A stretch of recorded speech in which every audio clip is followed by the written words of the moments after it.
بریم ببینیم آقا مهراد سرلاک گندم و میوه دوست داره یا نه. مهراد بده من مامان قاطی کنم درست کنم. خب یکم درست کردم فعلا، ببینیم میخوره یا نه. اول امتحان کنم. آفرین پیسر. مهراد دوست داری؟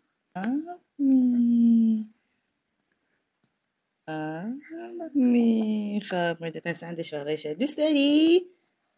دوست جونه. دست نزن، من بهت میدم. دست نزن پسر. قند ازل. بیا عشقم.